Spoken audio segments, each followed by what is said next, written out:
Okay, so we've talked about it. It's Mental Health Awareness Week. And so our whole episode is kind of around that because that's something that I think we all should pay attention to. It's something that I never paid attention to as an athlete. I didn't even know what that's about as an athlete. It was interesting to even see new age athletes talking about their mental health because back in the day, back in my day, back in the day, it used to have a stigma attached to it where if you weren't mentally tough and you had mental struggles, then you weren't just a great player. Like that was almost a flaw, a characteristic flaw of yours. And so now we've progressed in all aspects, and even it's even made it to sports, which is very interesting to me. And so I also have been seeing things on like the internet about layoffs. So when I think about mental health and work, I was talking about my work in a sense of sports, but also at other jobs, we're seeing that layoffs are happening at an alarming rate. And so a lot of things are going on. I know people have seen it. Some of the biggest companies in the world, Snapchat, Netflix, the Meta, okay, are laying off 10 to 15 to 20% of their staff, like just layoffs on layoffs on layoffs. And so when we're talking about mental health, we've already covered, as you guys know, quiet quitting and other things of that nature, the great resignation. We've covered it all when it comes to work. But I wanted to talk about just making sure that you understand, like, your job is not your identity.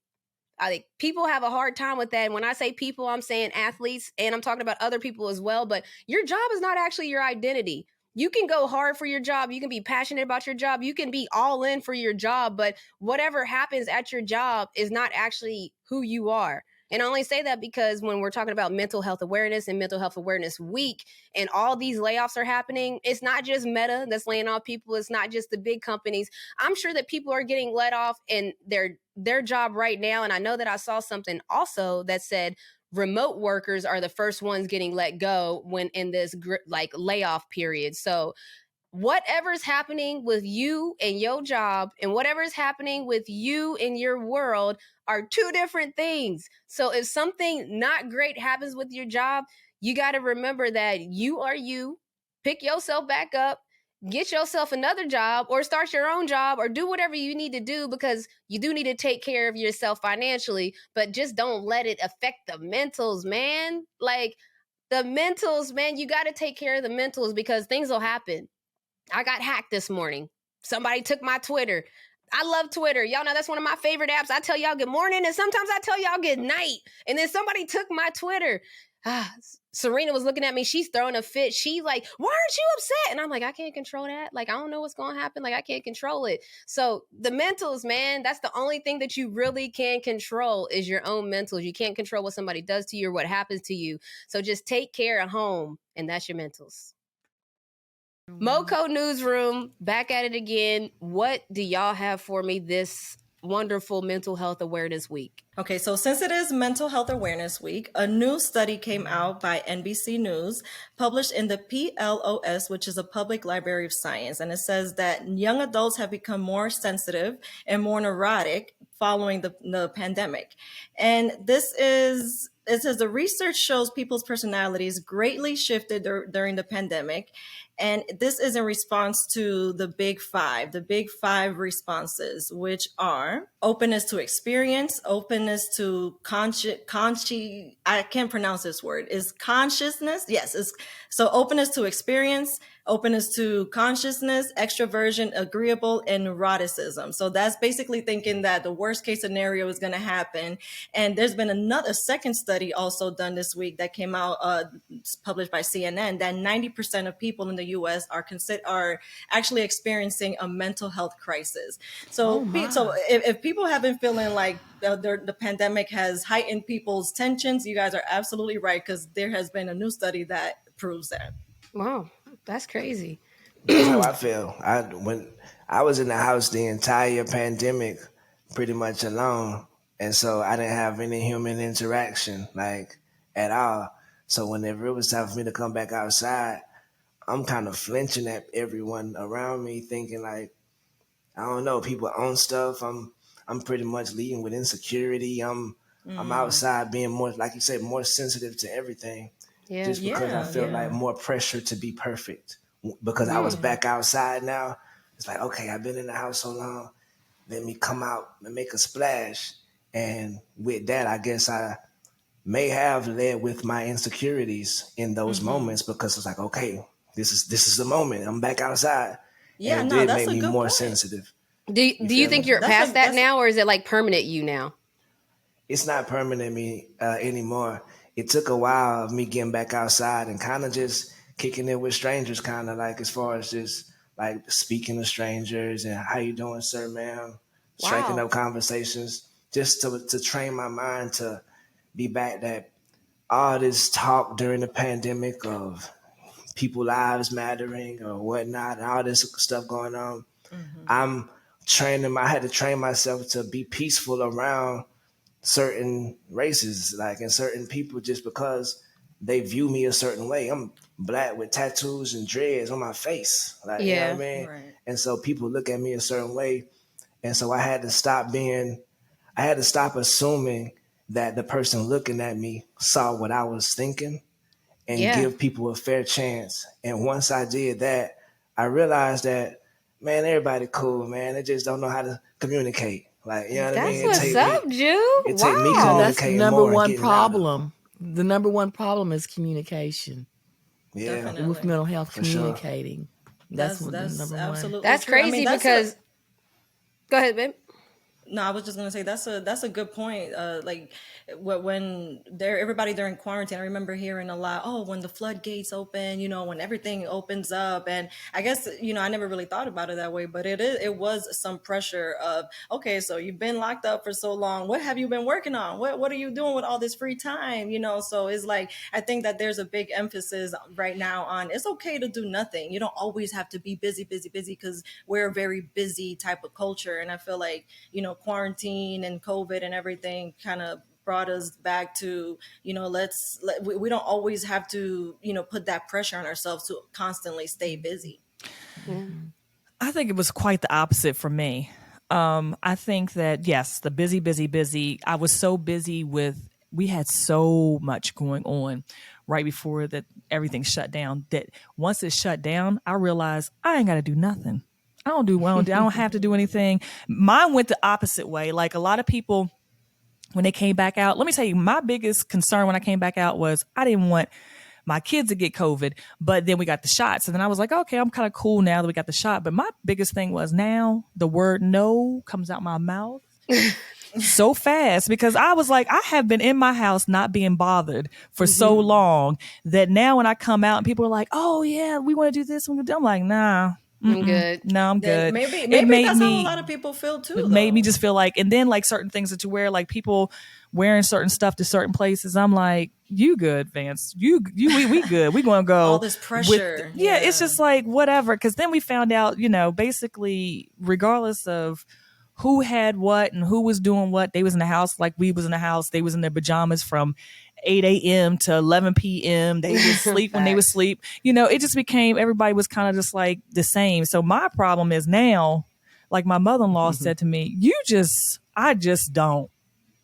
And that could Fill be a in the problem blank of too. the don't. No, I to just that point, don't. I mean, for me, I think that what happened, like you hit on something, Cole. Okay, so the pandemic really made people see what they value. Like I think the thing that the pandemic made you see, whether you wanted to or not, it made you see who's down for you, who you can trust, what you value. Because when you got time alone, that's why people even say, like in therapy, like spend some time with yourself and your own thoughts and get to know yourself. And even you hear in relationships, like you can't love somebody else unless you love yourself. All of those are like a self journey.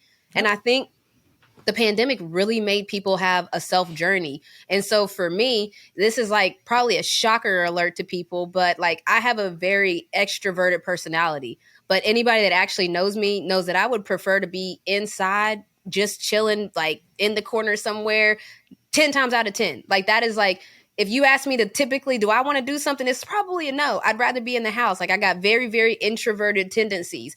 And what the pandemic happened, Cole, to your point, I started like, it's like the pandemic gave me excuses almost like, I can't go. No, it's not for me. Like, cause I'm more of a introverted person. But again, if I was alone all pandemic, I might have wanted to interact more. So it's like during the pandemic, like me and Serena, we just got married. People didn't even know it because we hadn't even announced it yet, but we was honeymooning. I got like a new family. It was like different for me, but I could imagine No, I that. totally understand Juju's point because Yeah. my house, there were people swinging from the chandeliers in here. I had college students who had way too much energy. They was trying to kill themselves. They was doing stunts. We was patching people up. They gonna tear the house down. They was they was literally wrestling. Are I was you speaking literally of my running. grandson? Yes, ma'am. Yes, ma'am. No, I don't You know, your believe one that. grandson almost killed himself on a skateboard during the Oh, pandemic. yeah, So you know that snuck. That was they bad. they got bold and wanted to do. I mean, because they were used to living their own lives. They were used to having their college life, and it got disturbed, and then the high school life got disturbed. So my point is that if I were in a house by myself like Juju, yeah, that probably would have been exactly where I was. I think it just depends on your situation. My situation was I got real comfortable with just we don't have to do anything. It really, like, I had my schedule was morning, noon, and night, morning, noon, and night. And now if we miss something, I'm like, it'd be all right. It'll be there tomorrow type And thing. the point I was at too, prior to the pandemic, I had set everything up. I was in the process of kind of reclaiming my dreams. And so when the pandemic happened, it was after I had paid to be on tour all summer. It was after I had already scheduled my little mixtape to come out that was supposed to be before my album, but I just hadn't recorded it yet. But I got it all written. Now all the studios closed, and so the world being closed down to me represented my dreams crumbling, and I could do nothing about it but sit in the house and watch DJ whoever the H DJ Nice. DJ Nice, Nice, yeah. and I Club mean Quarantine. a lot of other DJs go live and get millions and millions of views.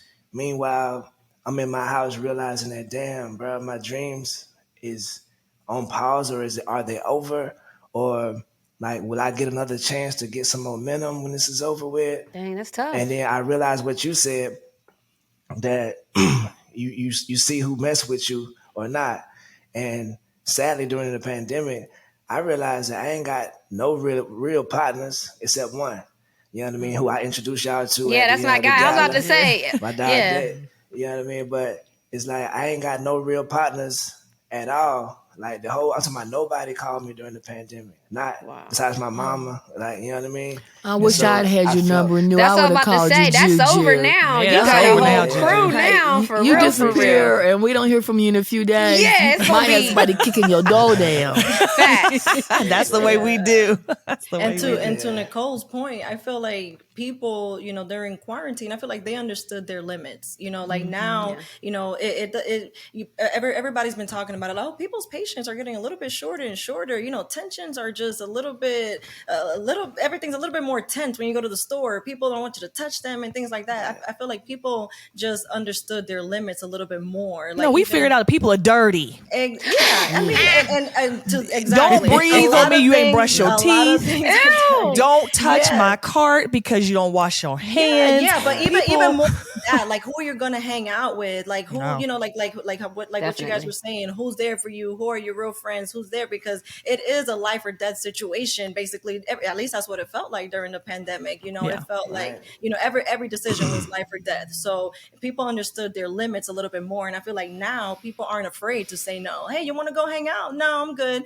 Before it was like, okay, fine. I don't really have an excuse, like Renee said. It almost gives you an excuse to say no, but it's like now it's not really an excuse. It's become a way of life, Yeah, and Roy put in the chat that people who thought it was a hoax, which was a whole thing too, were spitting and coughing on people on purpose. I remember when people were licking things at the grocery store. It was just a wild time out there for like everybody. But man, we got to keep on moving to our next news story, because that one, man, I mean, like, I think that everybody has a certain like feeling about the pandemic and what it did, but we all can all agree that the pandemic changed us. Like no matter what, whether it changed you to stand in your no harder or whether it changed you to want to be more social or whatever. And it also changed people in the workforce, and they don't like that either. Exactly. It changed everything. I mean, and Juju, I'm gonna let you know right now, your dreams is still unfolding. Yeah. So that ain't Like, it. What you 2? What you 5? Right. How old are you, youngin? How old are you, youngin? No, listen, your dreams are still on the way. still I'm just there. saying that. But what we got next in MoCo Newsroom? Thank you, Serena. That was dope. What else we got? What else we Hold got? on, really quick. Just I wanted to say that study. I said that the studies proved it. The studies suggest it. So I just wanted to just say that really quick. Nothing proves anything. It's just all just based on surveys and things like that. So the studies suggest it. So it doesn't prove. I just wanted to say. Okay, thank you for cleaning up for the people that was going to be extra. This is just what the study said, and we're just breaking down our thoughts on the study. Okay, folks. What else we got in the MoCo Newsroom? Okay, well, I think I'm going to jump in here since we're talking about mental health. And CNN had a something on live TV, and, they put it on the internet. But anyway, the article was entitled, Nia Long Shares a Tip for Protecting Mental Health. And we know who Nia Long is.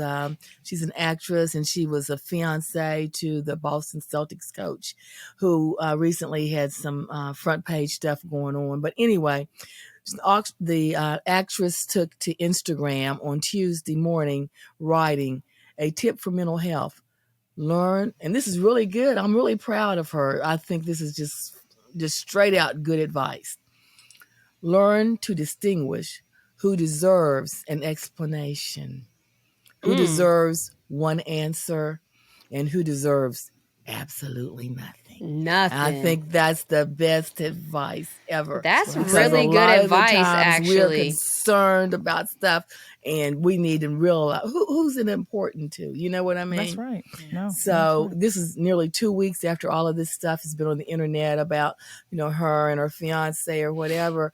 And, I haven't read, I don't know, I'm not all that where I would say that I read everything, but from everything that I've read, it doesn't seem like her feathers have been too ruffled. So anyway, so it's very interesting, Snook, that you say that. Yeah. It's very interesting you say that because I saw something, and look, sources are all sources. Snook came from CNN. I'm reporting live from Baller Alert. I saw on Baller Alert that they Nia Long's oldest son's baby father had basically alluded to the fact that he had spoken to her and that she's kind of not going to leave him, and that he actually said that Ime Udoka is a good dude. He loves how he's helped raise his son. He said that he's been a good dude the whole time I've known him. So it's starting to get interesting in a sense of okay, so to her, the reason that she probably put that statement out to CNN is because she's basically saying, if I stay with my fiance, some of you folks I ain't gonna say nothing to. Some of you folks I might give one answer. And some of you folks I might explain myself. However, I'm gonna determine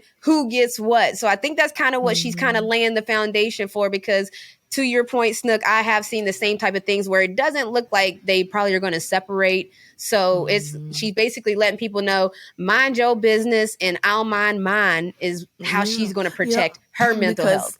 I've always said, in situations like that, when you have to make a decision whether you stay or whether you go as a female, the thing, or you put him out or whatever, the thing is, and I've known females, they're waiting for you to put him out because they have, somebody else gonna scoop him up. They have a little something waiting for him, when he's all down. Ring the alarm. I've been doing this too long, but if I see another on your arm, you better ring the alarm. Yeah, Beyonce said it. She gonna be rocking chinchilla clothes. I let you go. Beyonce said it. There's a whole song about it. Snook. Yeah. So anyway, so that's that's that. So Nia is just saying that, hey, we still hanging out. Don't get too out there with that. So, Don't you ever get to absolutely love this, just because she like Renee said, she's like, look, I don't gotta explain myself to anybody. This is like back on the mental health emphasis. People don't live your life for you. You're the one that's gonna have to live your life. So while everybody wants to have their own opinion on your life, they're not gonna be the ones that are going through these experiences. So you have to, you're gonna be the one that's gonna have to be the one to take those tough decisions and things like that. So she's like, you don't gotta explain yourself to nobody. Cole, I can't wait to. Go ahead, Jew. I want to hear you. And she having to deal with all these trifling brothers all trying to Superman her right now, giving her tweets. Everybody leave my beautiful sister Nia alone right now. She's going through a lot. All these brothers in her DMs. You think they shooting they shot? This is not the time. They trying to catch her if she falls. Public if she stumbles, they'll be there. Public announcement. This is not the time to be messing with Nia alone, brothers. Let that woman heal. You know what I mean? Juju, that's this real. Is rough. Like she is going through a rough time. She don't want you or nobody right now. So that's a fact. That's like a true gentleman. They probably letting it. Love that. Yeah, they probably letting it fly in the DMs. In case you stumble. That's the other side of it. They're there in case you stumble. Right. And a lot of times it's so strange, and you hear about it. You don't even always see it in a movie or whatever, where that person is usually the best friend. That always gets me. Right. Well, we ain't gonna. I wouldn't do you like that. Well. I can't believe he did you like that. I've been telling you for years, man. I've been telling you need somebody that's gonna treat you right. You don't deserve none of this. Cole, I can't wait to hear what you got to say, because Cole I don't know if I should even comment. Cole has had a couple sighs in there that I've heard. I don't even think I should comment. I think I just need to leave it alone. First of all, they have been together how many years without being married? They was engaged for how many years? 10 years, I think. They're been fiancés for 5 years, I believe. They might have been together for 10 plus, maybe, yeah. There's probably been a whole lot of water. I don't know how to bridge. say it. I don't know how to say it without sounding. There's been water under the bridge before, is what you want to say. That's right. I don't think that she's shocked or concerned because she's been here before. I think that's the reason why she said, for those who want an explanation, she'll give the one she thinks deserve it, because she's probably had to explain something before. Yeah. Well, and we have to remember, we're not in people's relationships. And so when we found out about Will and Jada, first they was our goals couple, right? And then a lot of people were like, oh, wait. No, I'm talking about before Snook, before all this stuff. I'm talking about way before, too. I'm talking about. Because then people feel, maybe they have an open relationship, or maybe they have an understanding. We don't be knowing what kind of understandings folks have and what they don't have. And so it's kind of interesting, because it's like she said, I'm going to explain myself to who I need to, but the people, to your point, Cole, that she probably would, her inner circle, they probably already know the deal. So she don't even have to explain what's understood ain't got to be explained. It also, on the same breath, Tom Brady and Gisele Bündchen have now, hired a divorce lawyer. And the meme's been flying, bull, because a lot of people said that Gisele didn't like that Tom Brady was going back to football and they got divorced. We can't assume, Twitter and everyone else, that is what broke that relationship up. They could have been fighting for years and it was just like something else. But it's just like, we don't know what's going on in relationships, although we love to speculate. Nia Long was like, I ain't giving y'all no explanations to nothing. I haven't seen him sweating either, so I don't know. We ain't seen too much sweating on his. You know what I'm saying? Ain't seen too much sweating on his side. Ain't nobody acting crazy or nothing. Ain't nobody stepping out of line, taking the building hostage and all that kind of stuff. I feel like that. Like you said, what's understood doesn't need to be explained, and I feel like that's where they're going to leave it. Now, the only people she got to answer to is to her kids, because her kids they're seeing this in social media, they're seeing this on TV. So those are probably the only explanations she going to give. Everybody else can just kick rocks, and that's exactly what she means. Like, just to the people that actually matter. She needs to be close to that son to make sure she's a wise woman.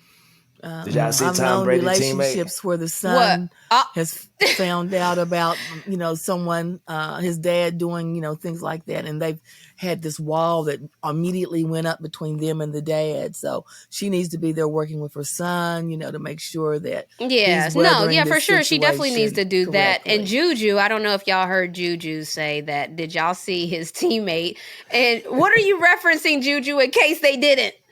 Tom Brady teammate.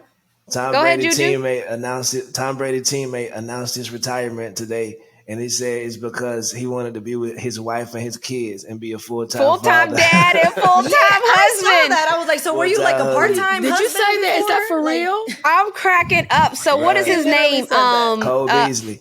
Cole Beasley, a wide receiver for the Tampa Bay Buccaneers. He abruptly, right now in the middle of the season, announced that he's retiring from football and he's going to go on to be a full-time husband and a full-time dad.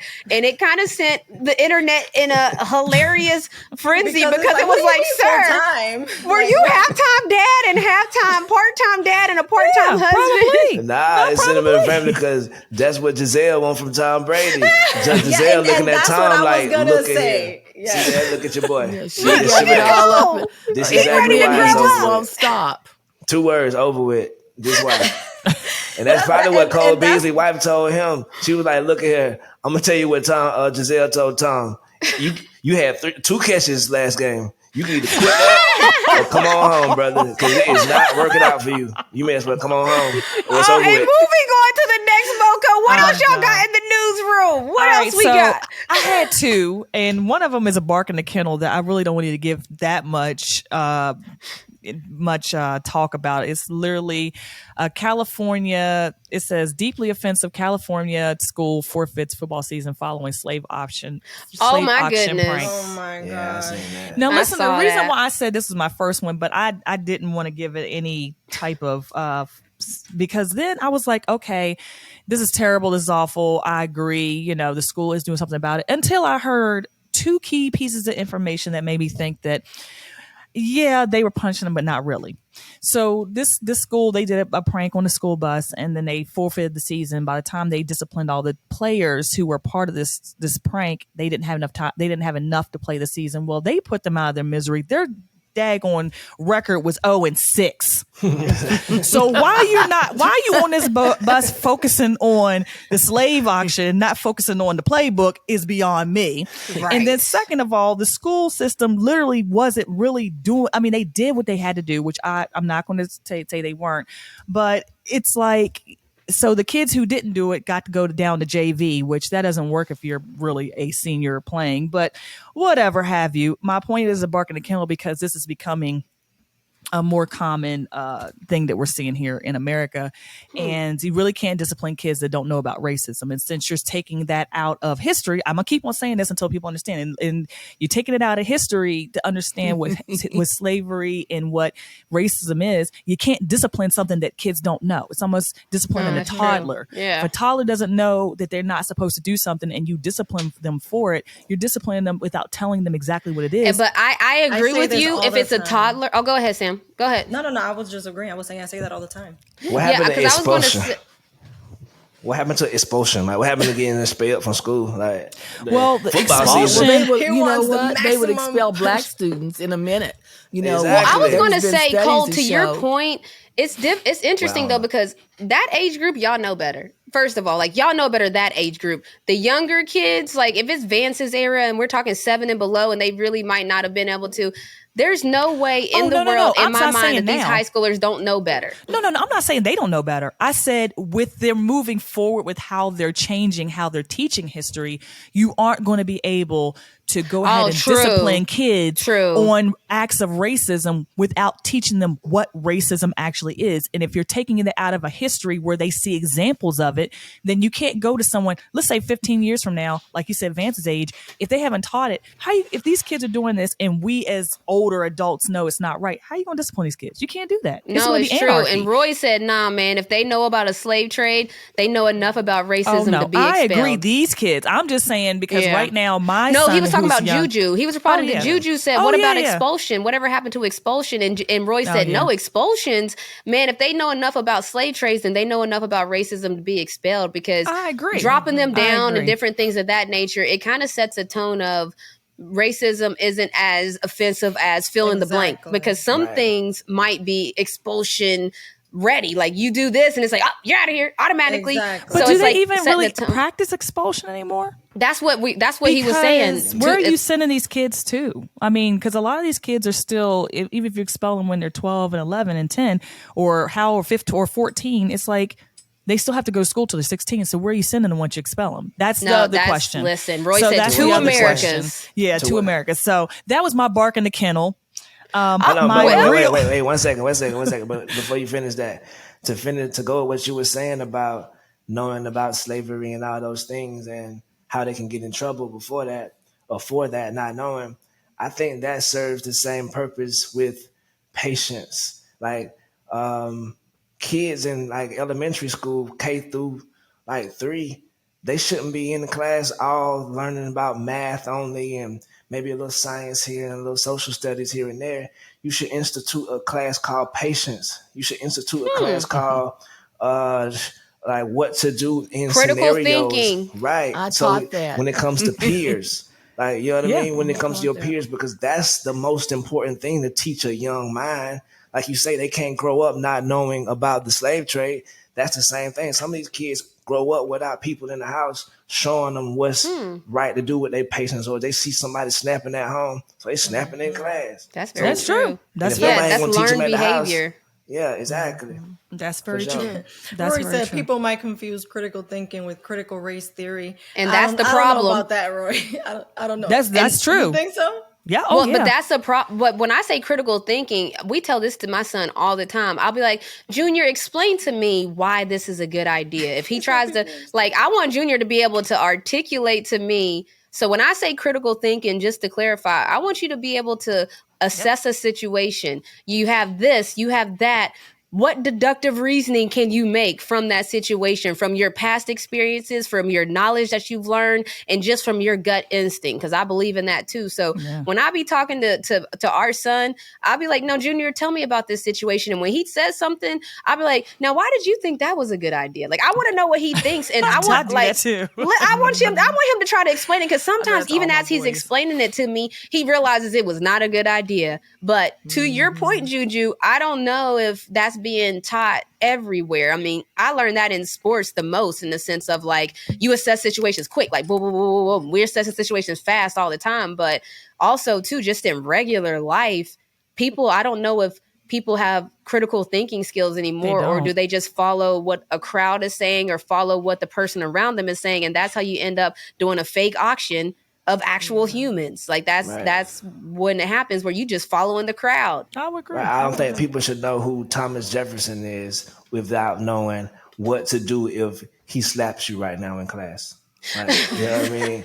What you should do. Don't do this. Like, and what should they do with Thomas and I'm going to fail that class. I'm going to fail that class. I failed. I have failed. Turn the other cheek, baby. I don't know about that very much. I'll tell you, I can turn my cheek for a lot of stuff, but once you put your hands on me, I think it's all bets is off. Because first of all, let me tell you, and the reason why he's right about teaching what to do, but I think the problem is, even Juju, in that instance, is that kids are being taught that everybody is your friend, and that if someone doesn't like you and they do something mean to you, you shouldn't retaliate. And even the school system rewards that, because if I get hit 5 times and I hit you back, why am I getting suspended? And that to me is teaching the person who is less aggressive not to be able to stand up for themselves. The person who's hitting the people, they're going to be good. They're fine. They're going to come back to school. They'll be fine.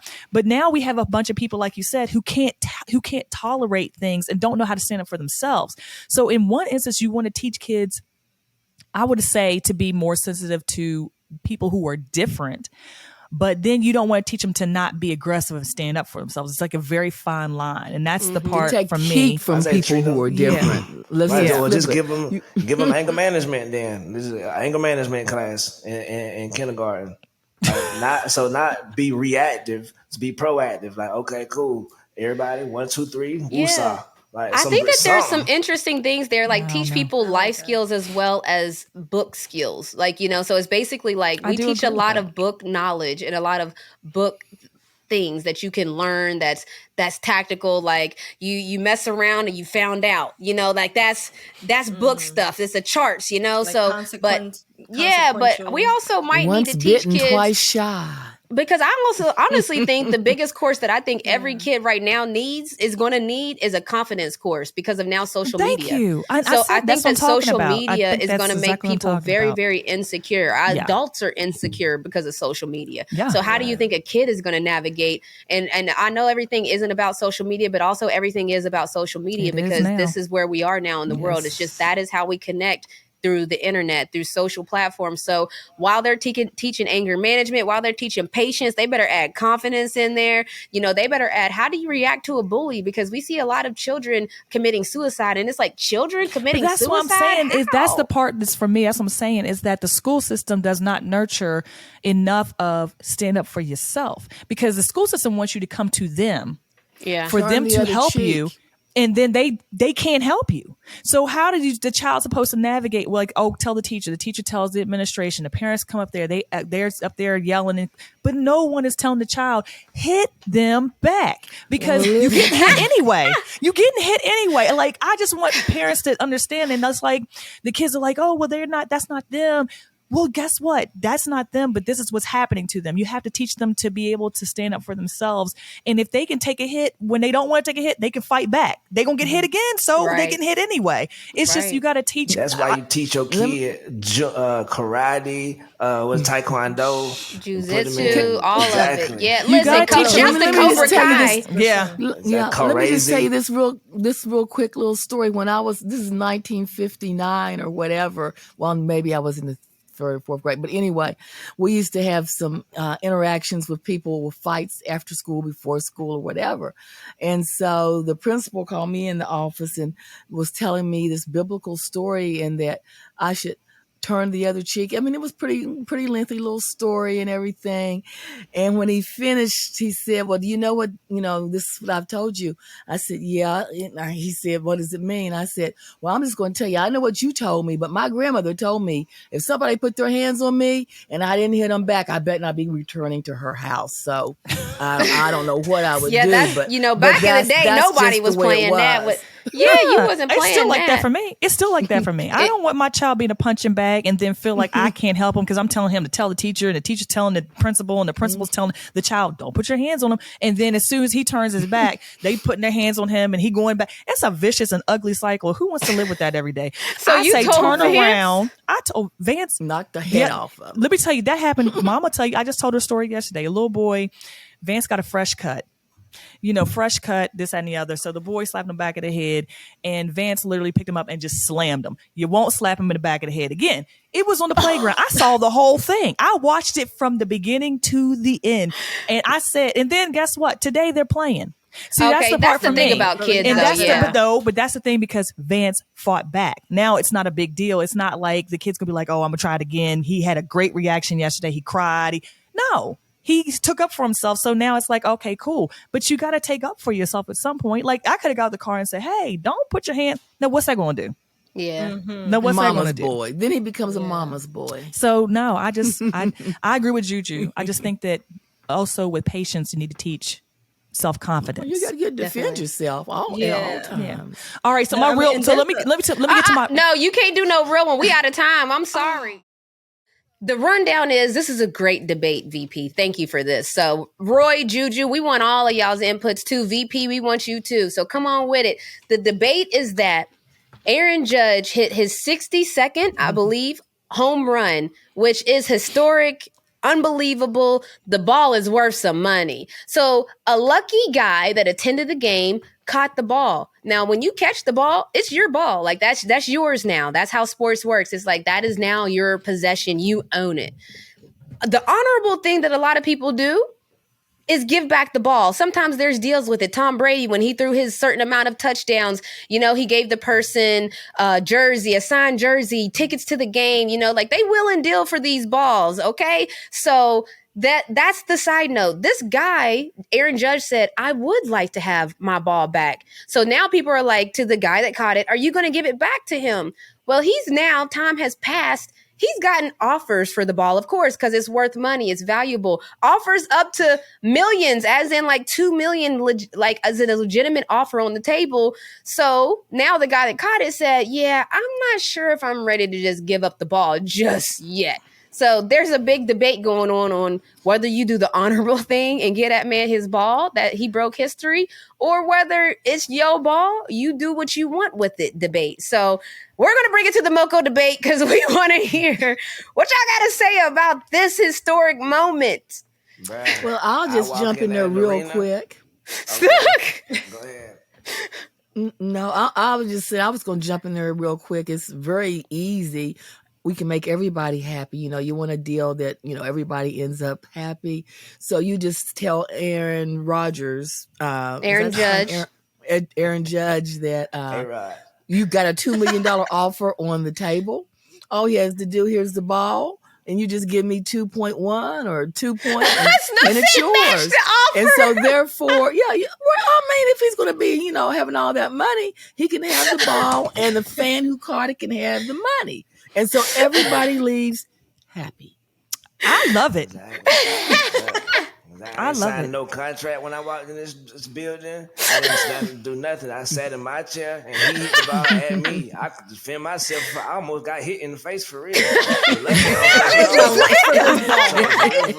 Don't call my phone for less than $10 million. And if I deal with the Yankees, we already know they got cash. So they're gonna match the offer, and I need behind the plate home seats for the rest of my life. Season tickets for life. You can't put a price on your life. Not my life. I'm talking about for the rest of my life. I'm right there in the camera, front and center. Playoffs, every game. So nobody wants to do the honorable thing and get that man his history. Man, nah. I mean, here's the problem. I don't know if this is the truth or not, and y'all can check me on this. Has anyone ever paid that much for a football? Yeah. What? Yeah, this stuff is big money. Memorabilia is big money. That's why the auction people, some people say before the ball even gets hit, they say, hey, we're paying $1 million to whoever catches the ball because they want it quick, because you wouldn't pay $1 million if you're in auction if you don't think you can flip it. So you got to think about that. I mean, to be honest with you, all these players that are making $40+ million a year, they shouldn't be looking for that ball. I mean, honestly, you make way too much money to be asking me to give up that much money. That's why I say trade it. Don't give it up. You make a deal. Yeah, but she's saying I agree. Make a deal. I agree with Snook. You can make a deal. If you want the ball, you got $2 million. Give me the $2 million. But my point is that you asking people. Most of these people are not rich people who are getting these balls. You're asking broke people to give up $2 million so that you can have it sit in the glass case in your house. It's not going to work it wouldn't work for me. I don't know if that's not even honorable to ask. No, it wouldn't work that's for not me even either. man. It's not an honorable ask. About that glass case. That's life-changing. I mean, we are talking about life-changing money. I remember that, honestly, with the Tom Brady ball, it was actually a little bit interesting because the people went up there and took the ball or something like somebody, they said that you got to give the ball back, and that actually wasn't true. Well, I would have fell out and broke my neck with the ball in my shirt. Oh, y'all done put hands on me too? Oh, man. I can't believe y'all act Somebody like this told me had to give back the ball. Yeah, they just kind of went to the person and was like, hey, that's Tom Brady's ball. You got to give it back. Like, I'd be like, nope. I would like my lawyer on standby said, if I catch it, it's mine. Well, because what happened was he threw a touchdown pass. The person that caught the touchdown pass didn't in the moment know that it was Tom Brady's historical touchdown pass. So he threw it into the stand. Well, he threw it into the stand. I would have put the interview with Good Morning America, The View, Stephen A. Smith, MoCo, Montgomery Co. I got this Aaron Judge ball. Y'all trying to talk to me? I go on tour. I milk this thing, boy. I was like, what you think I should do, Stephen A? What you think, big bro? You should go. Listen, you need to go and take your challenge to TMZ Sports and holler at them because they do that for a living. They will run the price up. I'm telling you, it's crazy. There's no way. That's not even honorable for these people to ask for their ball back. They know the person gonna make that much money. So that debate turned real one-sided real quick. Paul? I mean, how do you feel though as an athlete? Would you want your ball back? Is it like a superstitious kind of thing? So I want my ball back, but this is what I would have came in with making it sound good. Like I wouldn't even have approached the conversation with give it to me for free because did he actually say that? A reporter asked him, do you want the guy to give you the ball? And he said, I would love to have my ball back. Yes. So I would love for you to pay me. You know what? Well, wait a minute. Why go after the ball when you have the bat that hit it? And this is coming from a baseball player. Roy is a baseball player. He has a bat that hit the ball. Is that important to baseball players? Wouldn't that be a nice duo, though? Exactly. Would that make it worth more money? Because a bat and ball go together?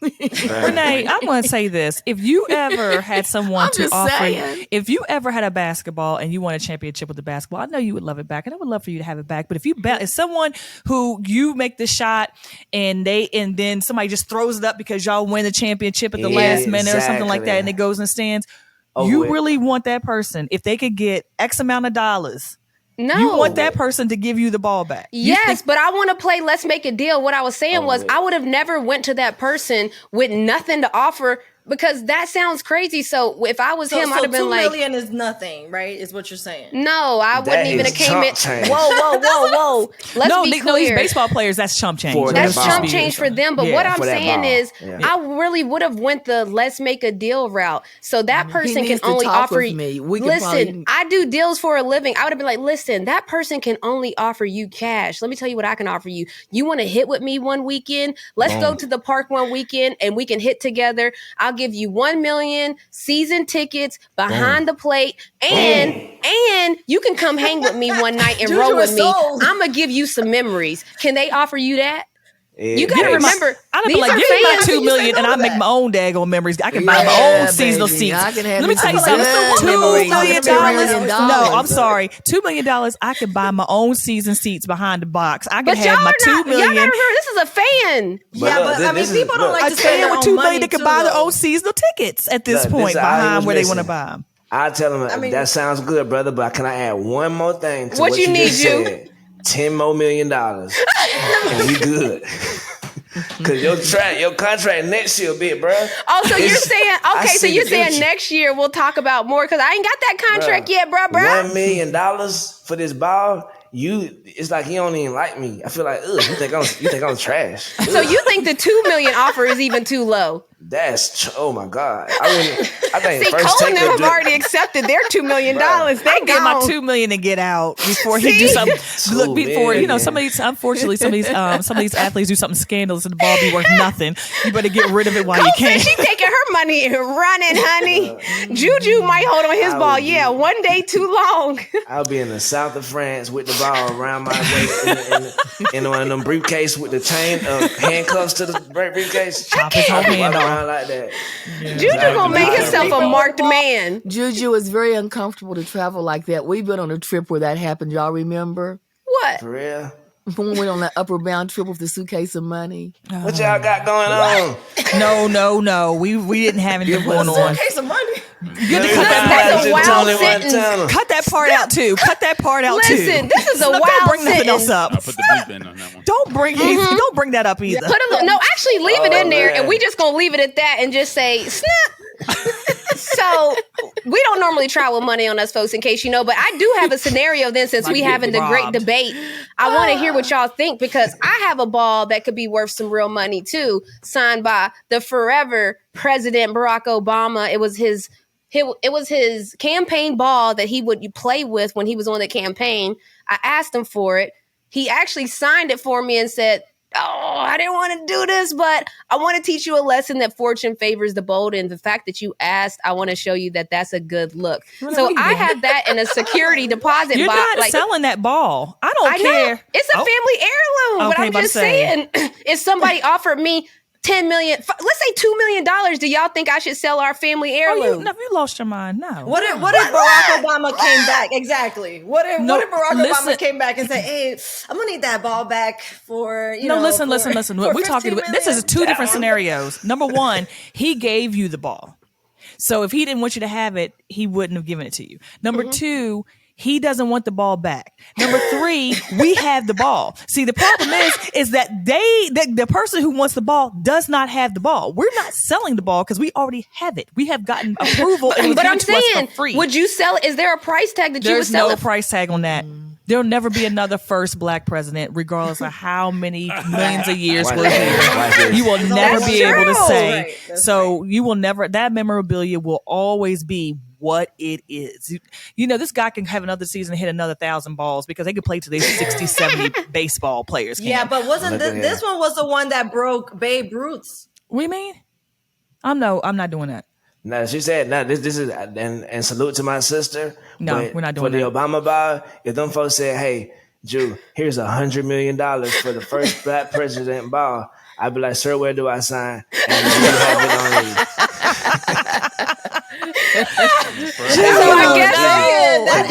This ball provided generational wealth. Serena just said that's life-changing money. No, that is life-changing money. That's what but it's for. I want it in That's what I'm saying. cash. That is I what it's just for. don't It's trust for who we would cash. sell it I don't want to. no funds transfer. No, see, my check. problem I is will I wanted that thing cash to- money. See, my problem is a baseball from a baseball player. Everybody's going to cherish a baseball from a baseball player. We don't know who we're selling it to. We could be selling this to the most grimy people, and you don't know what they're going to do with it. And I would be upset. Cole, look, That's she not wants my to. problem. I would be upset. Not my problem. Cole want to cherish the legacy of the that's why I'm ball. not What going to if it sell was it. Barack Obama himself offering $100 million to have it back? Well, he can have his ball back at $100 million. It's his. For $100 million.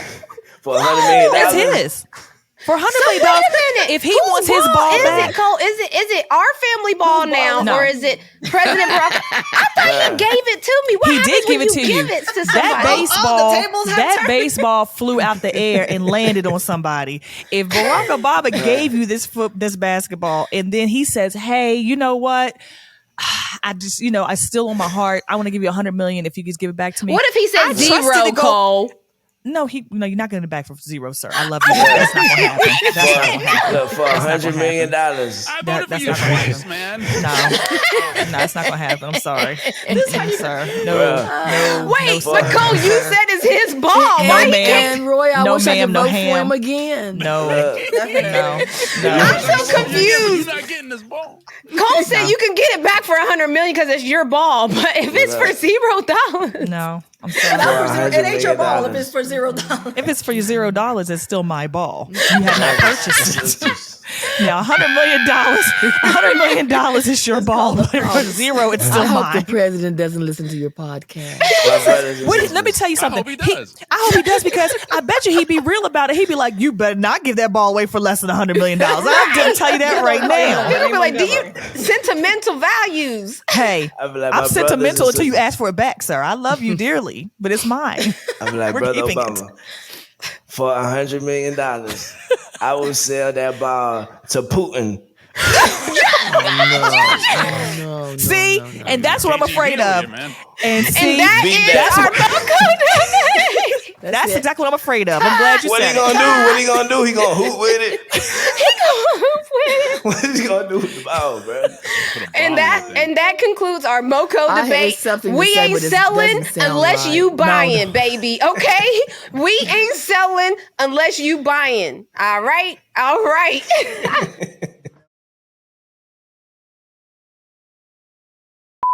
I was just saying, did you all see that USC brought the HBCU majorette experience? We And you saw know it, what? The yes. thing is that they had a lot of, response to it. Some love, a lot of hate. People were Yep. furious about it. So anyway. Yep. No, they be all right. All right. So is that like That's how y'all I finished or feel. y'all done? Yeah, Like, we're done. I'm done. I am Okay. truly I'm done. Stick a fork in me. I'm done.